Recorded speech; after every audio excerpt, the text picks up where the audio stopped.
গতকালকে আমার নিজের আপন ছোট ভাইয়ের বিবাহ ছিল। আমরা সবাই বিবাহের আনন্দ ফুর্তিতে ছিলাম, কিন্তু আমার মাটা লাঠি ভর দিয়া দিয়ে হাঁটছে। আমি দেখি আল্লাহর কাছে কত কইছি, আল্লাহ হয়তো আমাদের কোনো গোপন গুনার কারণে আপনি আমার মার অসুস্থ বানিয়ে রাখছেন। আমি নিজে, আপনারা কতটুকু আপনাদের মা বাবার খেদমত করেন আমি জানি না। আমার মা হসপিটালে থাকা অবস্থা থেকে 2 মাস 11 দিন আমি যে বিছানায় ঘুমাই, ওই বিছানায় আমি আমার পিঠ লাগাইছি না। আমার মা খাটে ঘুমাইতো, আমি নিচে টাইলসের মধ্যে বিছান করে শুয়ে থাকতাম। মা যতক্ষণ সজাগ থাকতাম আমি চোখ কাটতাম না, ফজরের পরে ঘুমাইতাম।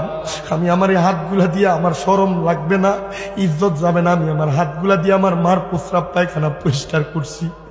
আমার মা যেদিন আমি প্রথম আলগি দিয়ে আমার মারে উঠাইছি, কান্দা দিছে, আমার লাগে তোরা কত কষ্ট করতাছ।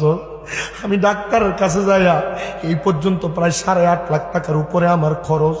আমি বলছি পারলে আমার থেকে আরো 10-15 লাখ টাকা নিয়ে যান, আমার মাটা যেন হাঁটতে পারে সে ব্যবস্থা করে দেন।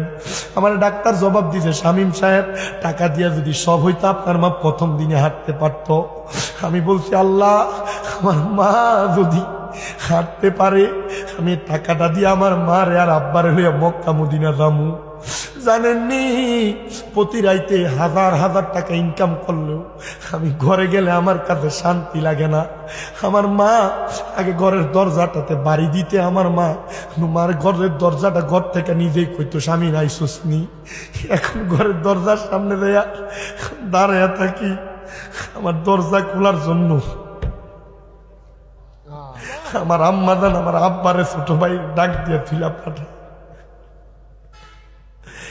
দুনিয়ার জমিনের মধ্যে সবচাইতে শান্তিওয়ালা মানুষ হলো ওই পোলাটা, যেই পোলাটা তার মা বাপরে শান্তিতে রাখছে, যে সন্তানটা তার বাপরে শান্তিতে রাখছে।